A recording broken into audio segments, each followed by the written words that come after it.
বিনা চিকিৎসায় মানুষ মারা যায়, তা নিয়ে পার্লামেন্টে কোনো কথা হয় না। নদীতে বাঁধ দেওয়ার জন্য কথা নাই, খাল খনন নিয়ে ব্যস্ত। খাল খনন আমরাও চাই, কিন্তু নদীতে বাঁধ দিতে হবে আগে।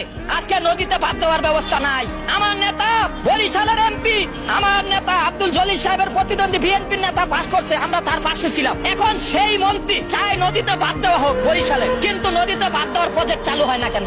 আমি বিএনপি বুঝি না, আমি আওয়ামী লীগ বুঝি না, জামাত বুঝি না, এনসিপি বুঝি না। এই দেশের রিকশাওয়ালা, ব্যাংক শ্রমিক, কৃষক শ্রমিক, এই দেশের অসহায় মানুষ যদি তাদের অধিকার না পায়, আমি কোন দলের দালালি করতে পারবো না।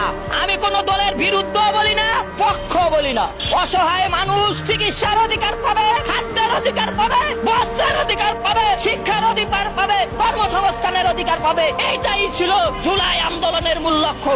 আজকে জুলাই আন্দোলনের মূল লক্ষ্য থেকে যদি এনসিপি তোমরা সরে যাও, তোমাদের পাশে আমরা জনগণ নাই। অনেকে বলে খায়রুল মনে হয় বিএনপি কে নামানোর জন্য জুলাই আন্দোলনের বিরুদ্ধে লাগছে।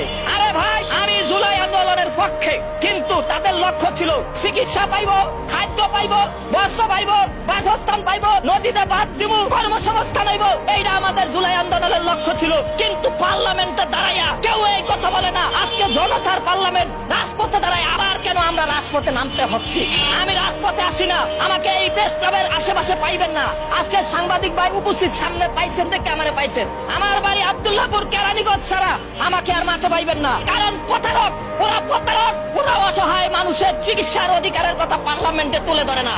ওরা শিক্ষার আলো পৌঁছে দেওয়ার কথা পার্লামেন্টে তুলে ধরে না। ওরা শ্রমিকের ন্যায্য অধিকারের কথা বলে না। ওরা কারা আপনারা সবাই জানেন। সবাইকে বলিয়ে আমি সর্বদলীয় বিরোধী দল খায়রুল, জনগণের লোক।